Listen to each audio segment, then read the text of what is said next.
Hi, welcome to our daily encounter. Today in chapter 3 of the book of Judges, we have kind of an insight into what God desires from his people. Sometimes we might think that God views us as kind of like his pets. Like he just wants to have a bunch of pets that he can pamper and treat good, and if he doesn't treat us like that, something's wrong. Because we see God as this good and loving God, so we feel like if he's good and he's loving, he should pamper us, and he should just give us the easy life, and he should just make everything smooth for us.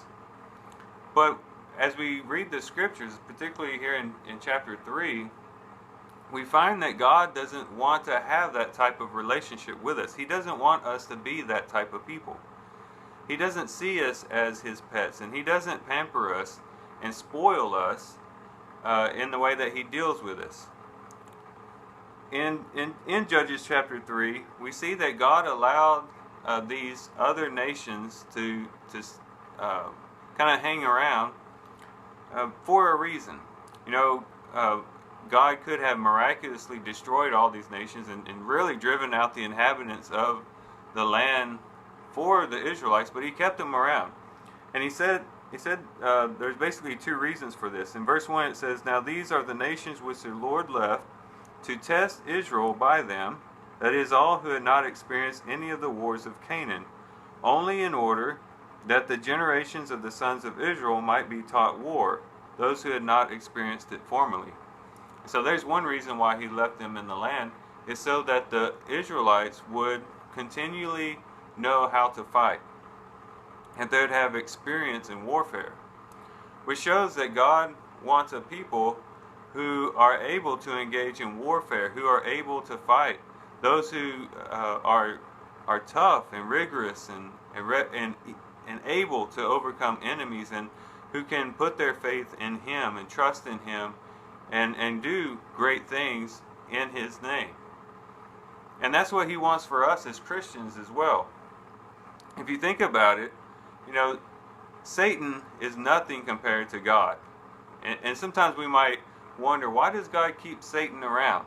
We know that God could just basically cast Satan out, anytime he really felt like it. But he keeps Satan around, and not only Satan, but all the evil spirits that work on the behalf of Satan. And I believe it's for the same reason. It's because God wants a people who are experienced in warfare. Not physical warfare as the Israelites here, but spiritual warfare. God doesn't want us to just be a bunch of pampered pets that he can just keep around for his enjoyment. He wants mighty warriors. And it's when we engage in battle against Satan, against temptation, against all the stumbling blocks we come across in this world, when everything is coming out at us, against us, to fight against us in our desire to live a holy life, it makes us strong, it makes us valiant, it makes us mighty warriors in God's kingdom. And that's what God wants, mighty warriors. And so that when we do leave this world and we go into heaven, we will enter in as valiant, mighty warriors that can join him in heaven where he dwells. And so this really reveals what God really wants from his people. But there's a second thing here as well, and we don't want to miss this. After listing out some of these nations that he left around, in verse 4 it says, "They were for testing Israel to find out if they would obey the commandments of the Lord, which he had commanded their fathers through Moses." And so he wanted to keep them around to see, if these people are around them and they have these bad influences surrounded by them, would they keep his commandments? Would they stay loyal to him? Once again, God could have driven these inhabitants away and they would not have had these bad influences, these temptations around them. But at the same time, they wouldn't have been tested, and it wouldn't have been revealed whether they were really truly devoted to God or not.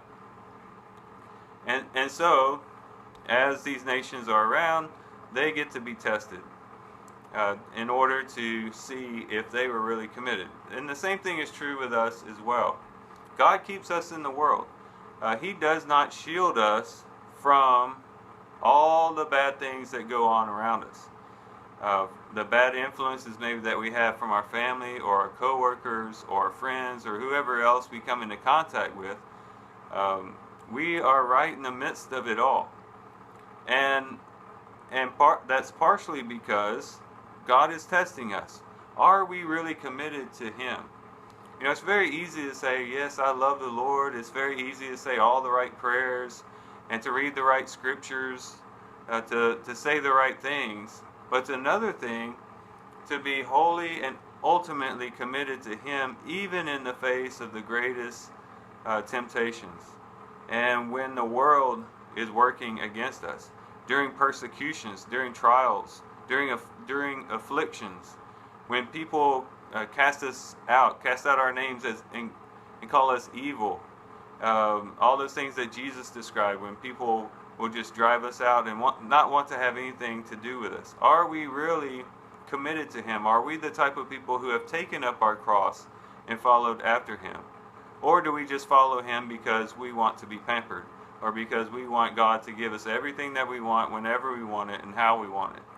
God wants people who are valiant warriors, and He wants people who are committed to Him throughout all difficulties and trials. This is what God wants, and this is a loving way in which He wants what's best for us. Because if He just pampered us, we would be a bunch of spoiled brats who always get everything that we want, and we would not really have the depth of maturity, the strength that comes through warfare, that comes through temptations, that comes through dealing with bad influences around us. This is the way in which God gives us depth in our hearts. He gives us depth in our lives. So that at the end, we will go to Him as people who are mature, who have gone through the fire, who have come through and been purified and have been perfected by His mighty hand. So this is what we want. So maybe this will give us a different perspective as we think about this when we engage in various temptations and trials and difficulties.